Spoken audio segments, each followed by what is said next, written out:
acknowledge what is the child's sort of mental state, their emotional state during these years. That state that is so important for their development is created by the caregivers in the child's environment. The child's development entirely depends in these early years on the caregivers in their environment. So learning cannot happen if the caregivers are not equipped with the right kind of knowledge, the right kind of attitudes, and the right kind of practices. So the Adharshila curriculum was focused on children between 3 to 6 years, but a lot of research in the recent years has actually pointed us to the fact that much of the brain development happens even earlier. So much of the child's development happens during the first 3 years. When the parent is connected, when the caregiver, it could be a creche worker, it could be a parent, it could be a teacher, when they're connected with the child's development like that, then they're able to provide the child with the right kind of support. So whether it's social, emotional, cognitive, language, and motor, all of these have incredibly long-lasting efforts on the child's development over a period of time.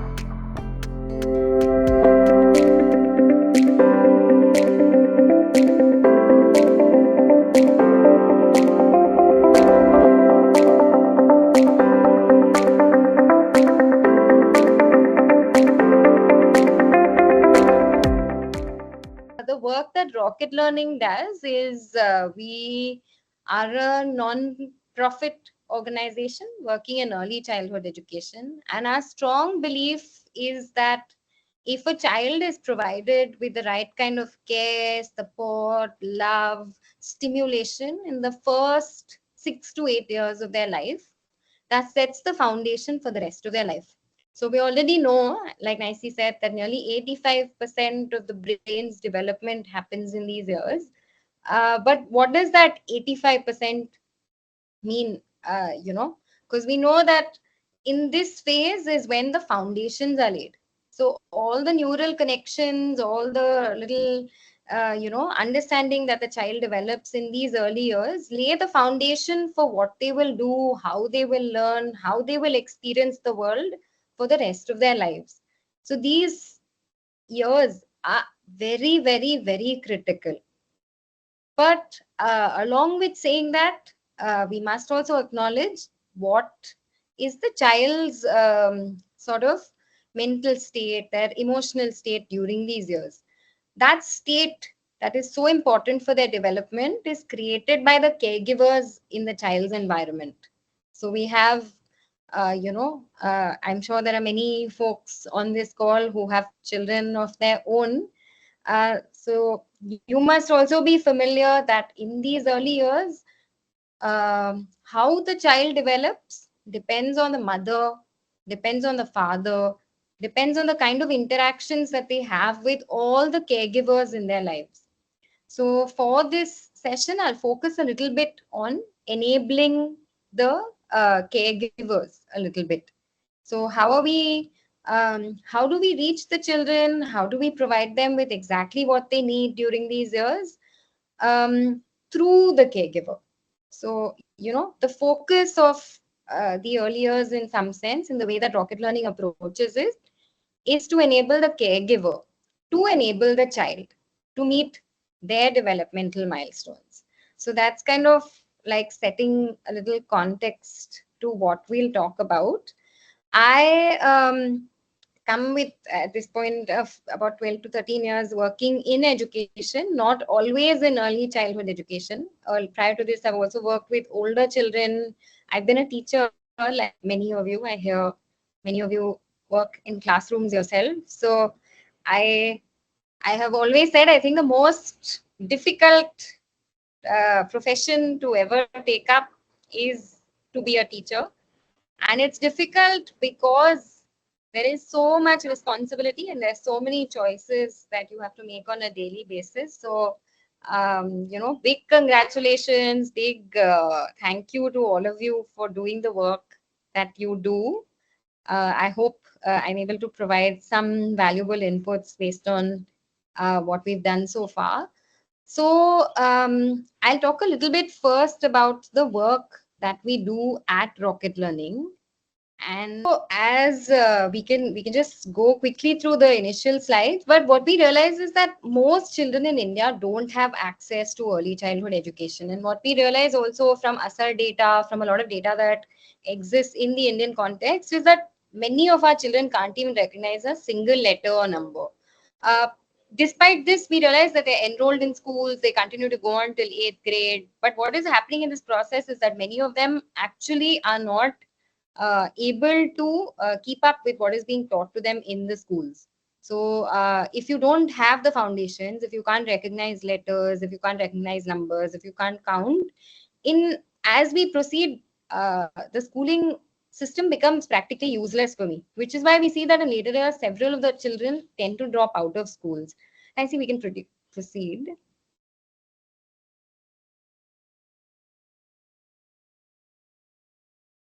Yeah. So 60% of these children in our country actually go to government run daycare centers. What these daycare centers are called is Anganwadi centers. So we have children, nearly 60% of the children enrolled in Anganwadi centers across the country.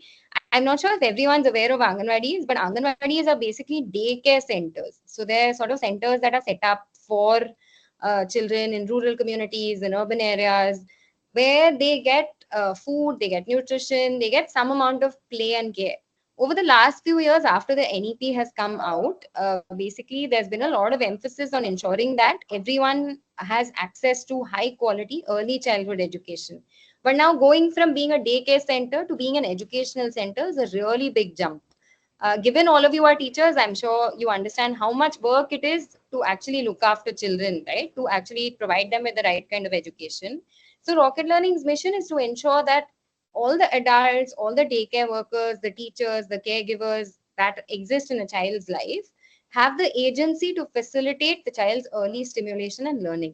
So, are they getting the right kind of information? Do they have the right kind of aspirations? Do they have the right kind of motivation to do their job? So between 0 to 6, when children are constantly growing, there's so many millions of neural connections happening.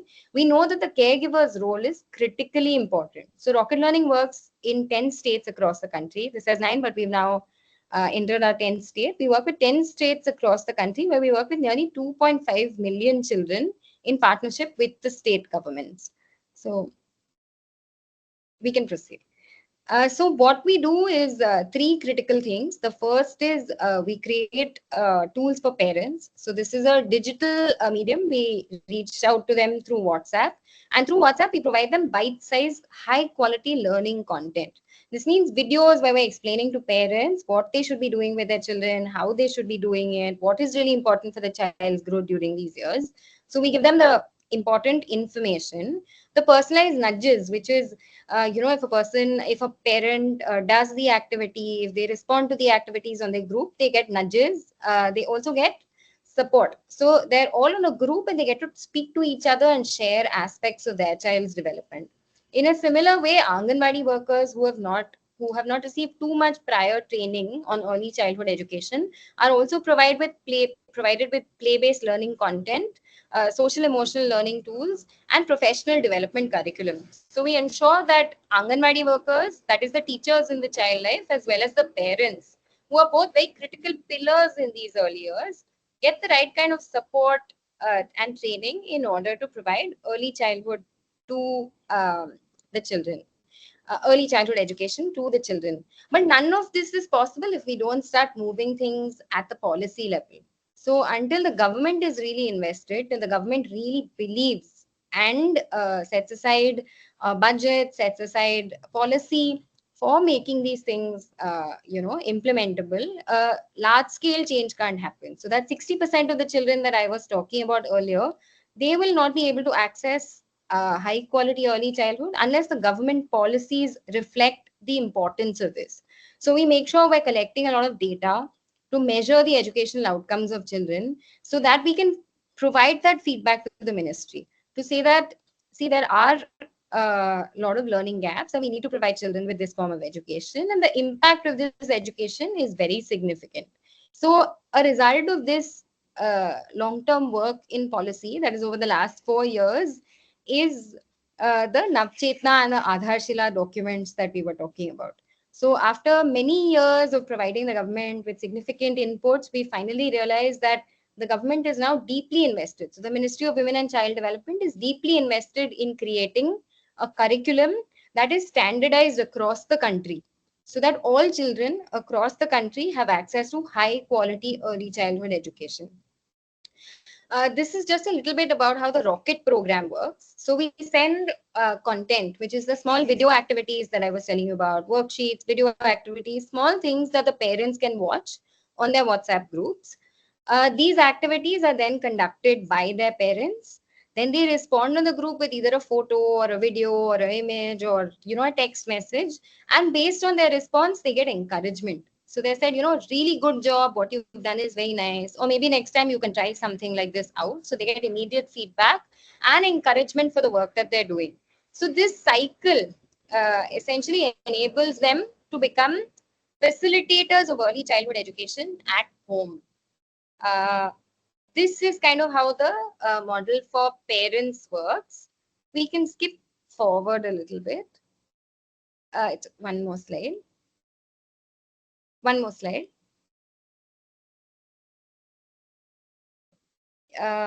We can go forward one. Yeah.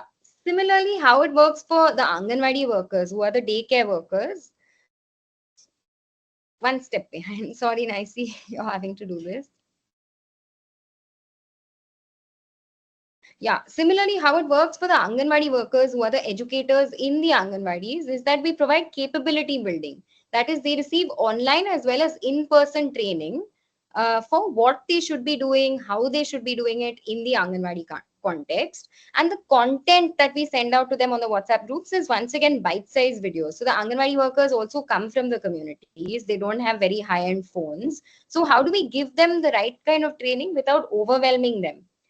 So we provide them with videos and content, and similar to the parent model that I was showing earlier, they receive a response, they receive encouragement, and they receive feedback from the digital model. Finally, and the most important part of it is when we're working with daycare centers, we can't just run a completely online model. So we also provide large scale training for Anganwadi workers across the country. Um, yeah, I'll just pause for 1 minute before. So this is, we can stop sharing screen with this one. I see.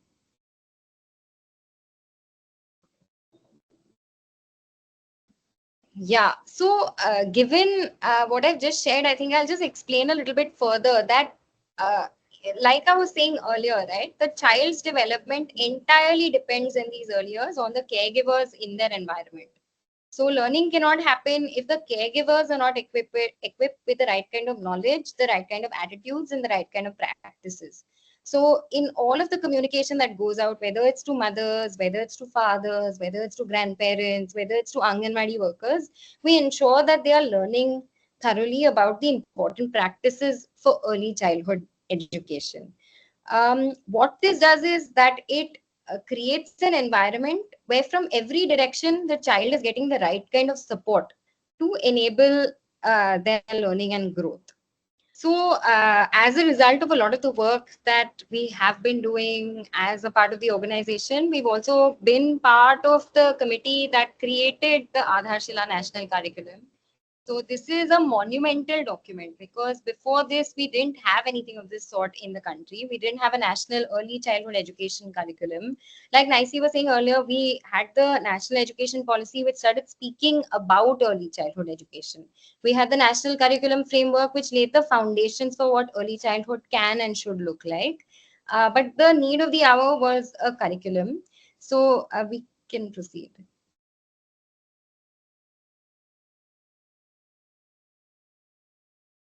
We can go to the, yeah, one more. Yeah. So what Adharshila is there was what we had recognized that earlier last year was that there was a need for a unified curriculum.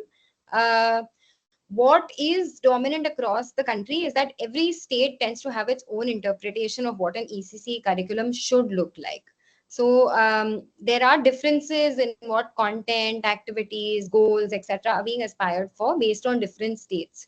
What we did to understand how to proceed was we looked at roughly 15 state level curriculums, and we created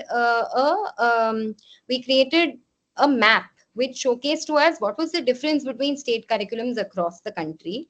What we realized at this point was that there was a need for a national level approach to early childhood education, and it also allowed us to measure and work towards a similar goal. So, our aim was to develop a national early childhood curriculum that is flexible, adaptable, and can be used comfortably by any educator in any classroom. Given the context of the Anganwadi worker, I think we press next one more time.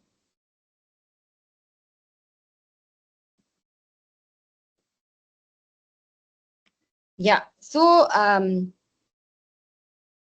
yeah, given the context of the Anganwadi worker, it was extremely important for us to create a curriculum that was very easy to use and that was in line with everything that all other states were doing. So, what is different about this curriculum is that it's created in alignment with the national frameworks and state curriculums. It is a research informed approach. We make sure that we have studied every single document that is noteworthy in the context of early childhood education and adapted relevant policies, relevant practices, relevant pedagogies from across these documents. The curriculum is extremely adaptable. There are themes, there are activities, there are weekly plans and assessment tools that can be adapted based on your cultural and social context. So I know there are teachers here, for example, from South India, from North India, from different parts of the country. We also recognize that the requirement and the need for specific tailored activities for children might be different in different contexts. So the way the curriculum is designed also allows for that kind of flexibility, and it can be adapted based on your context. So the design itself is really user friendly. We've made sure we've not included any very complicated components. We made sure the language is really fun to engage with. The language is really simple and attractive. The inclusive learning point, I think, is one of the most important factors of current times, right? We realize that when we look at some of the older curriculums that have been created, they might be they might create a preference for certain type of children, whereas in this context we made sure that the curriculum that is created is um, productive and useful for children in a multi-age context, and also it takes into a consideration the needs of maybe different genders, different ages, different cultures, all of it. So we want to make sure any child entering the classroom has an inclusive and supportive learning environment. And the last part is that it has a continuous and comprehensive evaluation. So similar to any later year curriculums that exist in the country, it also ensures that children are receiving that their caregivers are doing a continuous evaluation. So it's not a one-time evaluation. It's not like an exam. The Anganwadi workers or the caregivers are provided with a form in which they can track the child's development over a period of time. Yeah, this also, I mean, the need of the hour, I think all of us post COVID have had to face integrating technology into our teaching learning routines, which is, of course, not the most easiest thing. But the exciting thing about this calendar is that there is a QR code, there are ways in which it can be scanned, and there are digitized versions of this. So people can read through the document, and they also are supported with video and images that make the training process much simpler and easier. So we just look at the specific structure of the curriculum design. So it is an annual plan that has been broken down into weekly components, which has daily components and hourly components. So first, we can just understand the annual component. So the annual plan is a 48-week annual plan. The first 4 weeks are set aside for induction and initiation. So during this phase, the teachers are recommended to invite the children into the classroom and make the classroom a place where children want to come. I think in the earliest years, once again, all of you know this better than I do, I'm sure. When kids initially enter the classroom, there's a lot of anxiety, there's a lot of sadness to be separated from their parents. And I think the feeling of trust and comfort comes when they repeatedly come to the space and start to see that this is an interesting, safe, comfortable learning environment, or just an environment in which I can make friends. There's an adult person who's nice to me, who looks after me, who listens to me. There are toys that I can play with. There are materials that I can learn with. All of this creates an environment in which children want to start coming. The second component is 18 weeks long. So this is a core learning weeks part one. So we've broken this down into two parts to ensure that there is sufficient recap and reinforcement. So initially the children engage in activities that are competency based, that are thematically aligned, that are covering different domains of development. There are worksheets, there's different kinds of ways in which the classroom can be organized. So there are multi-age activities, there are multi-level classrooms. So this gives a very core learning program to any teacher taking this up in the classroom. Followed by these 18 weeks of core learning are 4 weeks where the Anganwadi worker or the teacher is encouraged to do recap and reinforcement.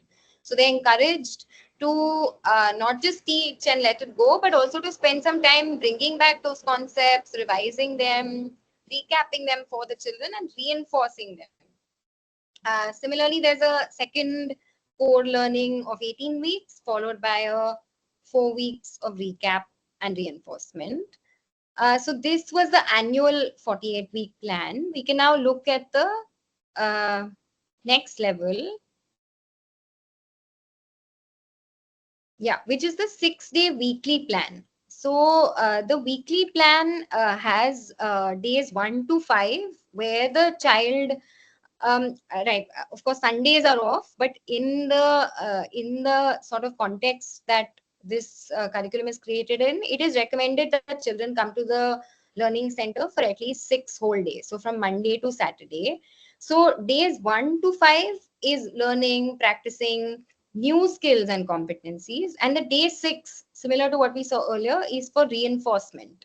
So that is the day in which concepts are revised, we repeat some activities, we ensure that children are getting thorough in what they have been learning. Yeah, we can go to the next round. So what the snapshot, this is a snapshot of an active play-based 36 weekly template, right? Yeah. So we have block 1, which is for, so imagine the day in a child. Actually, we can go to the next slide. I see that might be better explained. Yeah. So what the day, we looked at what a week looks like. Now we're looking at what a day looks like. So in this recommended plan, there are 4 active hours of learning. So how that has been distributed is that the first component, which you see here, that is let's get started and let's play, is part of the welcome and free play. So in this section, we start with circle time where the teacher or the Anganwadi worker sits with the children and encourages them to have conversations, creates a positive atmosphere where children are talking about their feelings, their experiences, they're getting to know each other. They're also learning to trust each other and develop a bond with each other in this time. Then we follow that up with a free learning time. This is sort of where there are many learning materials, there are play-based corners set up across the learning center. And this is where children are actively encouraged to do child-led play as opposed to instructor-led play. So in this section, the child themselves looks at the material around them, looks at, of course, they might have made some friends, they might want to spend some time with their friends and create something. So during this time, the children are actively encouraged to explore their learning environment, use the materials that are in the environment, and to try and find their own areas of interest.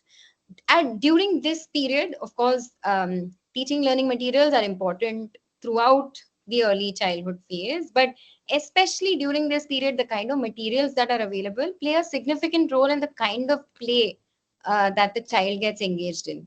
So if we do have and all of this does not need to be store bought. Many of these things can be made by the teachers themselves. I think one of my favorite things about being a teacher was always to come up with little things to take into my classroom and to just place it in front of the children. I think at one point when I was teaching, we had this system where the parents would collect bottles or materials that they did not need anymore, boxes, cardboard boxes, and place them in the learning center. And children would use this waste material to create their own games, to create their own artifacts, to create their own craft. So there's many ways in which this time can be utilized. The next section, as you can see, is a larger chunk. This chunk is where there is a lot of teacher-led learning that is happening. So during this period, we also try and ensure that the child's caregiver is invited into the classroom or into the learning space. Because once again, like we were saying in the early years, the children are fairly dependent on their parents, on their caregivers, and would like them to be involved in their learning experience. So this phase is where there is a lot of teacher-led learning. There are stories, there are activities, there are multi-age groups that are created. There is poetry, there's singing, there's all forms of engagement that are teacher led. In the last section, which is reflect and wrap up, I think there's a need for learning environments to definitely be safe. Given it is a free play environment, given children are interacting so constantly with materials, it is critical that we create an environment in which children have a lot of in which everything is safe. There is nothing in the environment that can cause conflict. And if there is, there should be active resolution. So, along with their physical safety, their emotional and social safety is also equally important. And so, this is a time during which, once again, we have a lot of conversations with children, similar to the welcome circle time, where we sit together, we have conversations, we figure out, we might sing a song together, we might talk about how the day went, we might discuss, what was the most fun activity that you did today, why did you like it, did you have a fight with anybody. So this is an opportunity for children to really share and explore their feelings, their emotional state, as well as a time for us to understand them better. We can proceed next.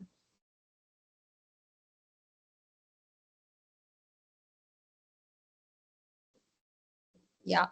So, in line with what I had just shared, this is what a weekly plan looks like. As you can see, there is all the components that were mentioned in the previous section. So, the 4 hours of the day, and there are sections for all different themes. So, there's welcome, there's warm up, there's hygiene, there's attendance, weather, free conversation, and all the activities that you see below cover the various domains of development. They cover various themes, they cover various topics.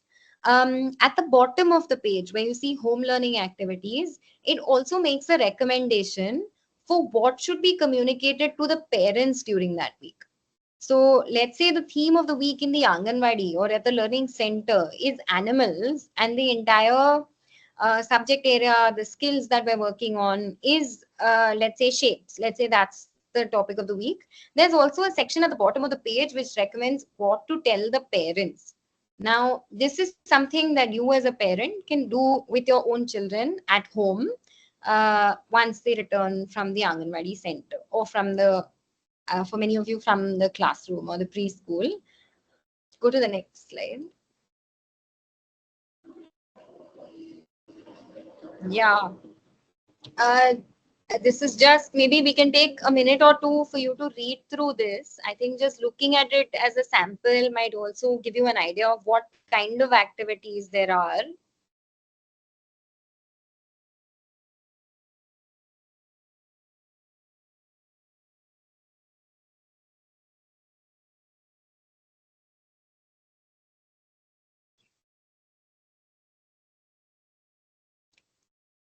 Yeah.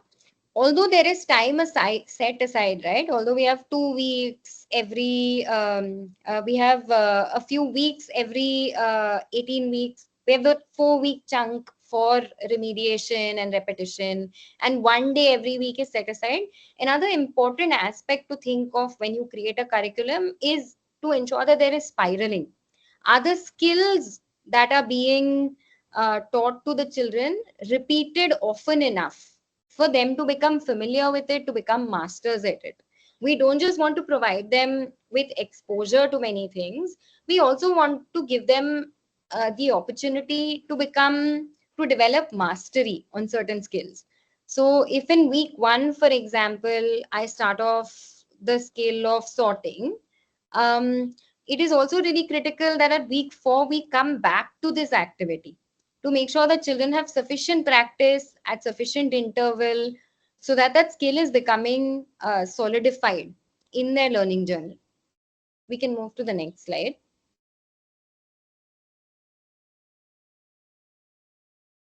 Yeah. So this slide basically explains what are the different sections that are created, right? So let's weave wonders that you see across the curriculum is focused on storytelling, reading, rhymes, poems. So this is more for creating, stimulating creativity. So to ensure that the child is actually using their imagination, they're exploring their imagination, and so it also leads to language development. The second one, which is let's explore, is where children, like I was saying earlier, there's interactive, play-based activities, and this gives them time to explore materials, to try out activities themselves, to actually learn through play.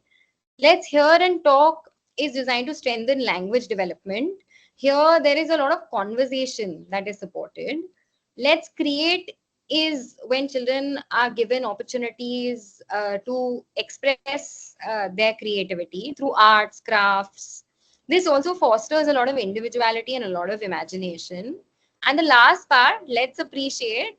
Um, this block is very special, and I think that we might not find in many other curriculums, but this is designed to encourage active exploration. This is where children are encouraged to develop sensitivity, respect for other cultures, for other genders, for people, for classmates, for persons that might be a little bit different from them.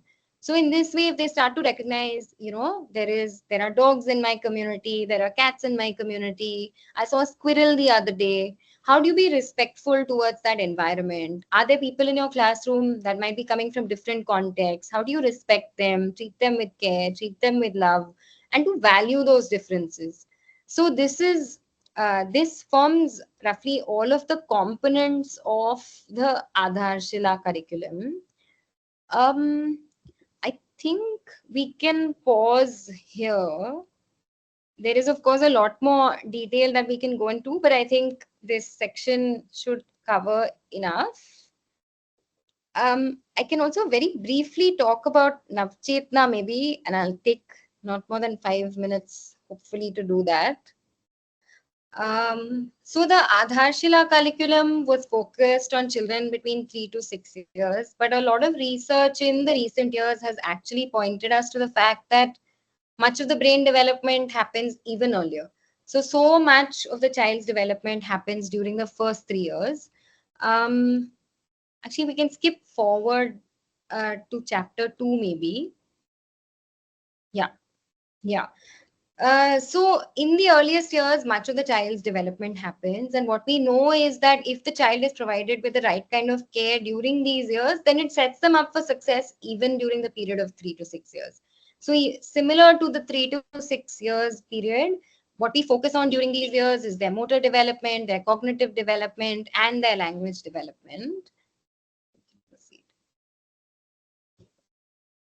Yeah, so the focus, yeah, we'll stop here. So there's two critical components of the Navchetna curriculum, the Navchetna framework, which is that firstly, the child has to be provided with all of these components that we see here, right? So child needs good health, adequate nutrition, responsive caregiving, safety and security, and opportunities for early learning. All of this combined is what leads to the child development in the first 3 years. Actually, throughout, from the time they're born till roughly, the age of 6.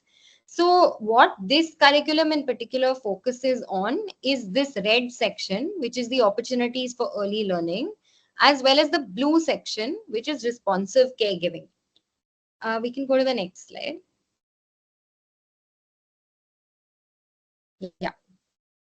So, what is responsive caregiving? Responsive caregiving implies that a caregiver must closely observe their child's gestures and actions, understand them, and then proceed to respond. So, unlike I think, what we're familiar with when we think of schools, we picture a teacher standing in front of the classroom.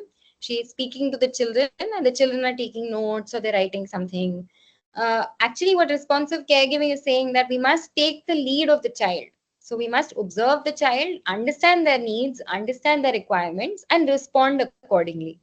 So when the parent is connected, when the caregiver, it could be a crash worker, it could be a parent, it could be a teacher, when they're connected with the child's development like that, then they're able to provide the child with the right kind of support. So whether it's social, emotional, cognitive, language, and motor, all of these have incredibly long lasting efforts on the child's development over a period of time. We can move to the next slide. So, a couple of frameworks that are very commonly used under the responsive caregiving framework is the first, which is the serve and return approach. The serve and return approach is what I was just telling you about. So, first, the serve is what the child does. So, the caregiver's responsibility is to observe the child serve. So, what is the child doing? Then respond to the serve, which is maybe to say out loud. So, if you see that the baby is playing with a ball, you say, "What is baby playing with?" If the baby respond based on that, you can also teach the baby certain words, things like baby is holding a red ball, shake shake shake. These things give the child some vocabulary, some new words, and they associate the actions, the objects with the vocabulary. Now you have to take turns. This creates a back and forth between the caregiver and the child. This serve and return approach, by the way, although it's present predominantly in the Navcheta document, it is also very important for children between 3 to 6 years. It is critical that we observe the children and then respond accordingly, not just transfer knowledge to them one way. We can move to the next slide. The second one is loving the child, talking to the child, and playing with the child. These are three key acts that a caregiver must do in order to enable the child's development. So, along with observing the child and responding to them, we must also make sure that we're loving the child. Does the child feel the love? Are you making eye contact with the child, smiling with the child, hugging, kissing, cuddling, holding the baby close? These are all ways in which caregivers can show love for the child. Talking to the child actually enables a lot of language development, and this language development can only increase as they grow older. So if we talk to them sufficiently in the early years, I think in India especially, we're not used to talking to babies that much. Sometimes we talk, in some households we don't talk. In general, I feel my parents weren't very big talkers. So some might do this naturally, but for some, the reminder really helps that you must talk to your child, and this leads to long term development. And the last, to play with your baby, have fun with your baby, create games with them, encourage them, cheer for them, clap for them, say positive things to them, bring them new toys to play with the toys yourself. So become a child along with the child, and that's a really big part of the child's development. We can go to the next slide. Um, One more. Yeah. So, what are the features of a conducive learning environment? A conducive learning environment, that is an environment in which children can learn and grow, has the correct kind of play material. So, play material doesn't have to be bought from stores. I think young children are very happy playing with, kitchen material. They can take plates, they can take potatoes, they can take a blanket, they can take a bed sheet. All of these things are play material for the child. So, is the environment that the child is in rich with play materials? The second is stimulation activities. So, they being taken through sufficient activities for their development? One has to ensure their safety and security. And like I was saying earlier, this is not just physical safety and security, it is also the emotional and mental safety and security. Without this safety and security, a child will not be comfortable. They will not be, their cognitive development actually slows down. So without that, they can't engage with the play material, they can't engage with the stimulation activities. Gender responsive interactions, I think, with all the news that we're hearing right now, I think, this has become an absolute priority for all of us. We have to make sure we're creating an environment in which all our children, girls, boys, or otherwise, any other genders, have a supportive, caring learning environment. And the last is positive guidance. So along with, playing with them, stimulating them, a parent has to continue to provide encouragement, support, love, to correct them when they're doing something that is considered wrong. All of this together creates a suitable environment for development. And the last component, I think, of the Navchetna document is that there is a stimulation activity calendar.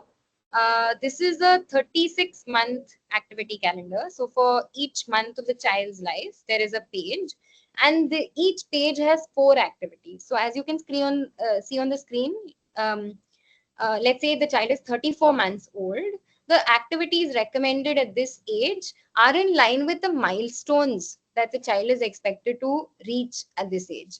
So, sorting bottle caps. So, maybe the bottle caps are of different colors. The child is asked to segregate yellows separately, greens separately, things like that.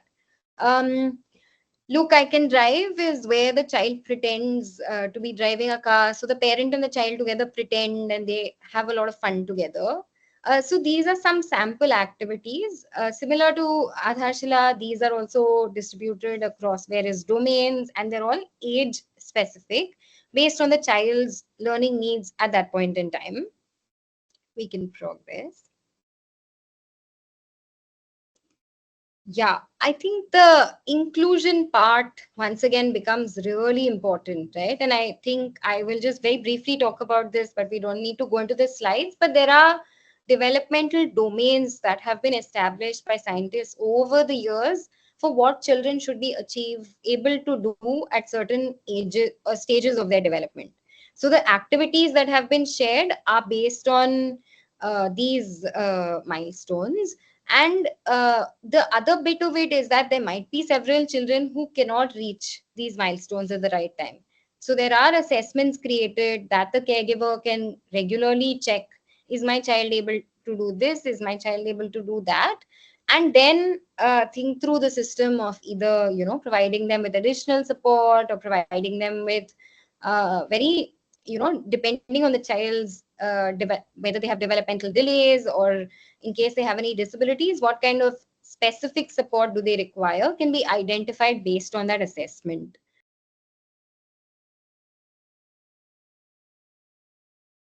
Ma'am, we have a question here. How can we have circle time in a class of 20? Yeah, it's definitely tougher. I think if there are multiple teachers, this always works better. So you can spread out and have smaller circles. But I have actually taught in a classroom that had 60 children. Yeah, I think once again, a teacher's job is never the easiest or the straightest path to achieving anything. So with 20 children, I think there are many creative ways. I don't know what the constraint it is that you are facing, right? Is it space, for example? Sometimes that is the biggest problem. We can't find enough place to put 20 children in a circle. That itself is a really big problem. I think with that, we can just get creative. Children can be sitting on, their chairs, they can be sitting on their seats. But I think an important part that I have realized about circle time is creating a ritual. When children come into the classroom every day expecting to do this thing, then they think about it. There have been times where for the first 2 3 weeks, children would not share anything in the circle time. Maybe there was one child who was very confident who would say something, but after they got into that routine, then they start thinking. So when they're going around their regular day, sometimes they observe things and they think, tomorrow I want to share this with all my friends. So I don't think we should worry too much about, how are we sitting, what are we talking about, but to create that space where they're encouraged to speak to each other, where they're encouraged to listen to each other, where there are certain rules to follow, that you are not allowed to cut anyone, you must listen when anybody else is speaking. Some of these basic things, the more often you do it, children actually respect it. They enjoy it and they look forward to it because it's an opportunity to share, but it's also an opportunity to learn, and it's an opportunity to grow, and they start to sense that. So I think the more important thing is not to worry about, are we sitting in a circle, are we not sitting in a circle, are we talking about the correct subjects. I think it's to make sure that that pattern is established where children are used to it, they know what to expect, and there are some rules to follow that are constantly um, repeated back to them. So pausing a child who might be cutting someone and saying, in the circle, we all listen to each other. The simplest things like that over a period of time, when they keep hearing it again and again, um, it creates a habit of sharing, reflection. So I think even if it's very difficult, that's the one part of the learning process that, I highly recommend, do not give up. Make sure you set aside time for those conversations. Thank you, ma'am, for that. Professor Rohit has asked a question. The Adha Shila focus seems focused on games and storytelling, which is good for the age group, but does it provide a strong foundation in learning as cognitive development has to be given emphasis? Right. I'm not sure why it came across like that. There is definitely a section set aside for stories, but there's also a section set aside for play-based learning. Play does not mean games. I think this is a very important distinction that, as early childhood educators, we must internalize. Play is how children learn in the early years. So they create scenarios in their mind and then they explore this. They're like little scientists. They might, create a scenario and then they go about the world experimenting, and that's how they learn. So if you create an environment, let's say a play-based activity where children have to find all the red objects and create a collage, create a red colored craft design. It brings many things together in this. There, first they have to go around looking in their environment, they have to observe, they have to collect the objects, they have to use their hands, they have to bring it back, they have to coordinate with their friends, so they have to have conversations, there'll be negotiations. Why don't you go try finding that, I'll find that. So in a play based learning context, all kinds of skills are coming up at once. So language development, social emotional development, their cognitive development, and some of these activities are better equipped for cognitive growth. So for example, arranging objects from big to small, sorting objects, or it could mean categorization. So many things can be done to develop their cognitive skills, but the pedagogy is of play. I really recommend, sorry, we don't have too much time to go very deep into play, but it's one of those things that as an educator, I highly recommend you read a little bit about this, about play-based pedagogy, which is very different from games. Those two are very different things. Thank you, ma'am. We have another question from Shamna. How can we include students with ADHD with normal students when we have play based learning as they tend to be hyper? Yeah. I unfortunately, I think for the last few years, I have been hoping to spend some time and get a certification in this topic, but I am definitely not the authority in this area. But I do think that, speaking to experts who are special educators can teach us a few, techniques for dealing with different kinds of learning needs. So there are children with ADHDs, there are children with disabilities, some children might be showing delays. There are different ways in which each of these children can be engaged. Of course, there are a lot of resource constraints. We might not have, an additional teacher in every classroom, or we might not have a special educator in every school.